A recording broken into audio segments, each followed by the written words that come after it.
escola sabatina começou. Me encontrarei com meu Jesus. Olá, tudo bem com vocês? Vamos para mais uma lição da escola sabatina e agora nós já estamos iniciando um novo trimestre, o quarto e último trimestre do ano, e a lição agora vem tratando do livro de Josué, lições de fé no livro de Josué. Então, durante todo o trimestre nós vamos estudar aí toda a vida do povo de Israel nessa nova fase com outro líder agora, Josué. E o primeiro texto, que a gente vai ler aqui está em Josué capítulo 1, verso 7. E a lição vai falar sobre receita para o sucesso. Diz assim o verso para memorizar. Então somente seja forte, muito corajoso, para que você tenha o cuidado de fazer segundo toda a lei que meu servo Moisés lhe ordenou. Não se desvie dela, nem para a direita, nem para a esquerda, para que seja bem sucedido por onde quer que você andar. Muito interessante porque logo aqui em Josué capítulo 1, Deus dá a receita do sucesso, Ele fala da sua lei e fala que nós temos que ter o cuidado de obedecer. Isso não vale só para o povo de Israel naquele contexto, isso vale para nós também. A parte introdutória do sábado vai dizer que o livro de Josué trata de novas possibilidades. Moisés, que liderou Israel por 40 anos, agora estava no passado. A saída do Egito e as peregrinações, marcadas por rebelião, teimosia, haviam terminado. Uma nova geração disposta a obedecer a Deus estava pronta para entrar na terra prometida. Não como expectativa a ser cumprida, mas como uma possibilidade a ser vivida. E durante a semana, nós vamos estudar a maneira como Deus abriu um novo capítulo na vida de Israel e como Ele pode fazer o mesmo na nossa própria vida. Então vamos continuar vendo aí a caminhada do povo de Israel, agora sob a liderança de Josué. Domingo, um novo Moisés. Embora Moisés tivesse morrido e Josué fosse um novo líder nomeado por Deus, existem paralelos entre eles. Ambos receberam a missão divina de conduzir seu povo à terra que havia sido prometida aos seus antepassados. Moisés ele deu o pontapé inicial nessa jornada e Josué agora tem ali a possibilidade do cumprimento dessa profecia. Como o Senhor disse a Josué, todo lugar em que puserem a planta do pé, eu darei a vocês como prometi a Moisés. O Senhor lembra aqui da promessa feita a Moisés. Josué terminaria o trabalho que havia sido originalmente dado a Moisés. Ele era, de fato, um novo Moisés. Nesse momento da história, a promessa de que Deus levantaria um profeta semelhante a Moisés, que está lá em Deuteronômio capítulo 18, verso 15, ainda era uma possibilidade, não uma realidade consumada. As palavras de abertura do livro de Josué lembram o leitor dessa promessa e, ao mesmo tempo, criam uma expectativa de seu cumprimento. Embora tivesse morrido, Moisés ainda ocupa grande parte do primeiro capítulo e seu nome é citado 10 vezes, enquanto Josué é apenas 4 vezes. Moisés era chamado de servo do Senhor, enquanto Josué ainda era o auxiliar de Moisés. E levou uma vida inteira para que isso mudasse na vida de Josué. Moisés era chamado servo do Senhor, Moisés ainda apenas o seu auxiliar, mas após uma vida de convivência, de obediência, de momentos de relacionamento com o Senhor, lá em Josué capítulo 24, ele também é chamado de servo do Senhor. Mesmo que o primeiro capítulo de Josué apresente a transição entre dois grandes líderes de Israel, o personagem mais importante sempre será o Senhor Jesus, O Senhor, cujas palavras abrem o livro e cuja direção é o seu tema principal. Não há dúvida sobre quem é o verdadeiro líder de Israel. Ainda que tenham duas figuras humanas aqui muito importantes, Moisés e Josué, o líder supremo, maior e aquele que guiou seu povo é o Senhor Deus. Segunda, atravesse, tome, divida e sirva. O primeiro capítulo de Josué serve como introdução a todo o livro. Ele está dividido em 4 partes. Isso em travessia, conquista, divisão da terra e serviço por meio da obediência à lei. Podemos ver o livro de Josué como uma série de iniciativas divinas. Em cada uma, Deus confia a Josué uma tarefa específica relacionada com a conquista de Canaã. E cada tarefa, ao ser concluída com sucesso, é reconhecida mais tarde no livro. As iniciativas de Deus são expressas por 3 verbos: cruzar, tomar e dividir.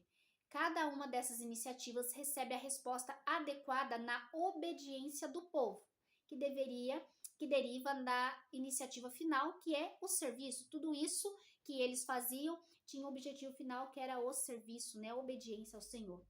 Então diz que o livro de Josué tem 4 seções principais. E aqui vai falar em atravessar, tomar, dividir e servir. A estrutura do livro transmite sua mensagem principal. As iniciativas de Deus não se realizam de forma imediata e automática e exige a resposta fiel de seu povo. Então, mostrando aqui que Deus dava sua iniciativa, mas o povo de Israel precisava responder a essa iniciativa. Ele tinha que obedecer para que a conclusão ela fosse positiva. E não é diferente da nossa vida. Deus, ele fala conosco, ele toma iniciativa, mas nós precisamos responder a isso também. Precisamos ser fiéis, obedientes, para que tenhamos uma conclusão perfeita, segundo a vontade de nosso Deus. Herdeiros da promessa. Herdeiros das promessas. Em Josué capítulo 1, verso 2, o Senhor disse ao líder de Israel que daria a terra a eles. Por outro lado, no verso seguinte, o texto hebraico indica que Deus já havia concedido. Como que a gente vai entender isso? Deus ainda daria a terra ou já havia concedido? A terra prometida era uma dádiva do Senhor, seu verdadeiro dono. Em Josué capítulo 1, verso 2 e 3, encontramos duas formas diferentes do verbo dar, que revelam dois aspectos importantes da herança da terra. A primeira forma expressa o processo de dar a terra. Em Josué capítulo 1, verso 3, o verbo usado estava na forma perfeita, dando a impressão de que a terra já havia sido dada a eles antes. Quando Deus é o sujeito de tais ações, a forma gramatical é chamada de perfeito profético.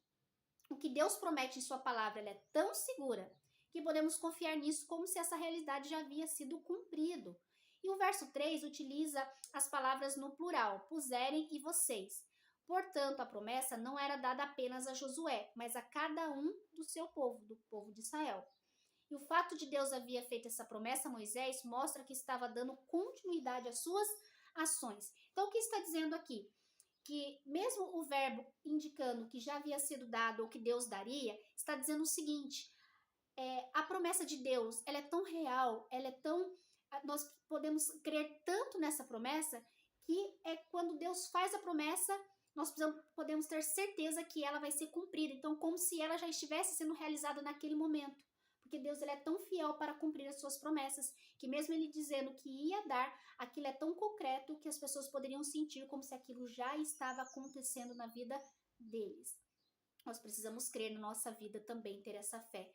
De quando Deus promete algo, já podemos sentir ela sendo realizada na nossa vida. Porque não foi qualquer um que prometeu, mas foi o próprio Deus, nosso próprio Senhor.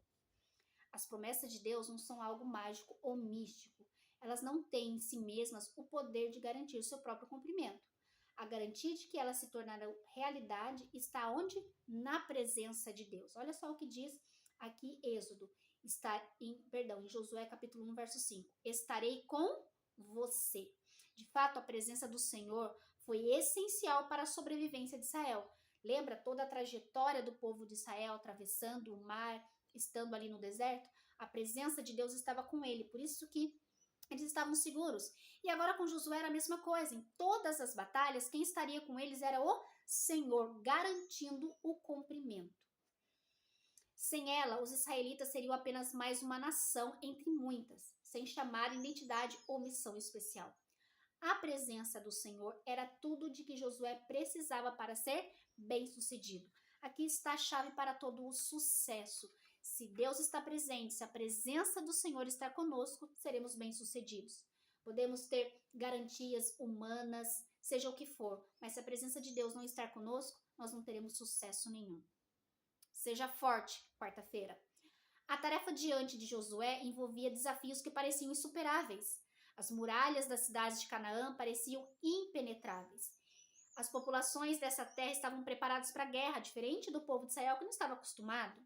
Por outro lado, os israelitas eram simples nômades, não possuíam nem mesmo as máquinas de guerra mais sofisticadas da época, né? Era bem primitivo.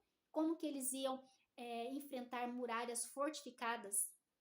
E aqui diz que os registros históricos nos mostram que nem mesmo o Egito, a maior potência da época, era capaz de dominar Canaã permanentemente. Então, olha o desafio, né? O povo que não tinha as melhores armas de guerra, não tinha o melhor treinamento, e eu tenho que enfrentar um povo tão poderoso. E a primeira nação que eles têm que enfrentar é Jericó, que tinha uma muralha conhecida como impenetrável. Então, imagina os desafios da liderança que Josué teve. No entanto, o chamado para que Josué fosse forte e corajoso não estava apenas relacionado às estratégias de guerra. força e coragem eram necessários para permanecer fiel à Torá, à lei de Deus, à palavra de Deus e seus requisitos, que definiam a aliança de Israel com Yahvé, com o Senhor. Então Josué precisava ser forte e corajoso não só para as guerras, mas para se manter fiel à palavra de Deus e levar o povo à fidelidade para manter essa aliança, porque era a aliança, a presença de Deus, que daria a eles a vitória e o sucesso. Hoje, ao cumprir a missão que Cristo nos confiou, enfrentamos desafios semelhantes aos de Josué. Precisamos travar uma guerra contra nossas próprias tendências pecaminosas e contra os poderes e autoridades espirituais do mundo das trevas. Assim como Josué, temos a garantia da presença de Cristo. Olha só o que Jesus disse em Mateus 28:20. Eis que estou com vocês todos os dias até o final dos tempos, até a consumação dos séculos.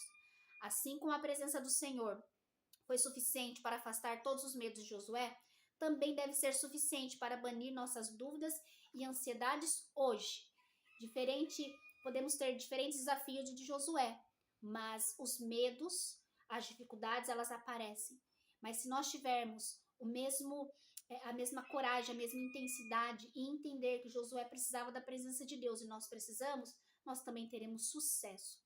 Quem nos garante a vitória é a presença de Deus. É estar de acordo com a sua vontade, é ser obediente a Ele.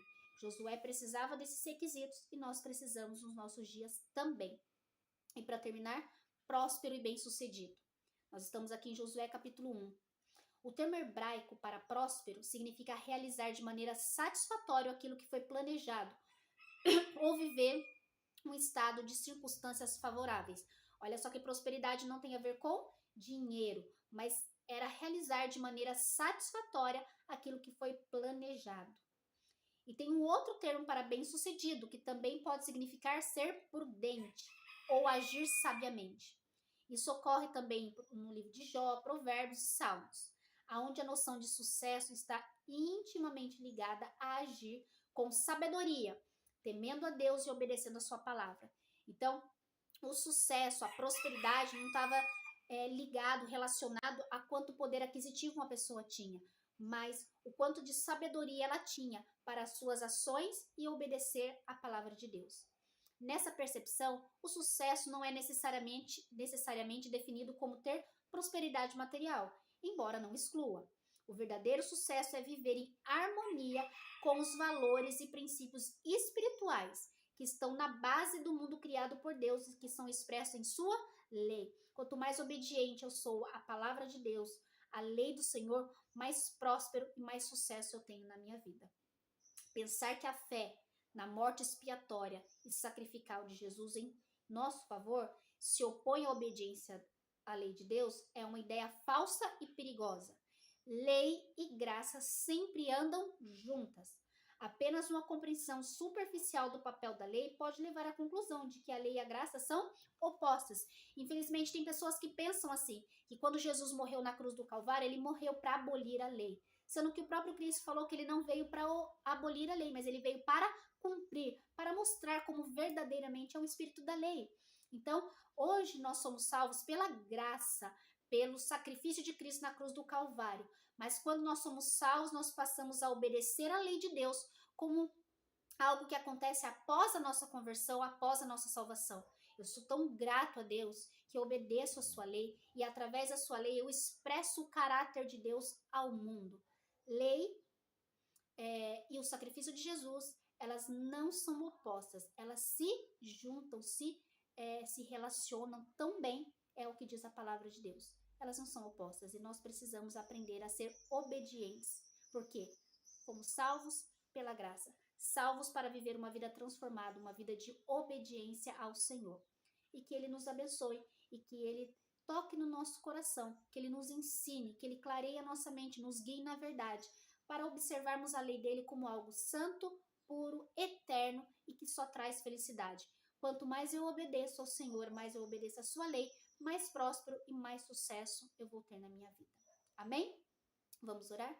Senhor amado Deus, querido eterno Pai, louvado e santificado seja o teu nome. Obrigado, Senhor, porque nós terminamos um trimestre muito abençoado, onde aprendemos muito a respeito do tabernáculo, aprendemos a respeito da travessia do povo do Senhor, do povo de Israel no Mar Vermelho, a liderança de Moisés, os desafios que cada um deles tiveram, que são desafios que nós temos também. E agora nós estamos numa outra etapa, no final do trimestre desse ano, o quarto trimestre, e vamos falar sobre o livro de Josué. Continuar caminhando com o povo de Israel, com os seus desafios, com cada um deles entrando na terra prometida, desafiando nações pagãs, lutando para que eles conquistem a terra prometida. Mas nós já estamos vendo nesses primeiros capítulos que eles só tiveram sucesso, e nós também só teremos sucesso se obedecermos ao Senhor e se a tua presença estiver na nossa vida. Assim como Josué foi forte e corajoso, porque a tua presença estava com ele, nós precisamos ser fortes e corajosos, mas precisamos desejar que a tua presença esteja conosco. E quando formos obedientes ao Senhor, a tua lei, a tua palavra, nós teremos sucesso e seremos prósperos. Nos ajuda, Senhor, a compreender a tua vontade e a seguir o teu caminho, em nome de Jesus. Amém e graças a Deus. Amém? Que Deus te abençoe nesse novo trimestre. Estude a lição diariamente, porque é uma ferramenta poderosa para compreendermos cada vez mais a vontade de Deus. Que Deus te abençoe e até a próxima lição, se Deus quiser.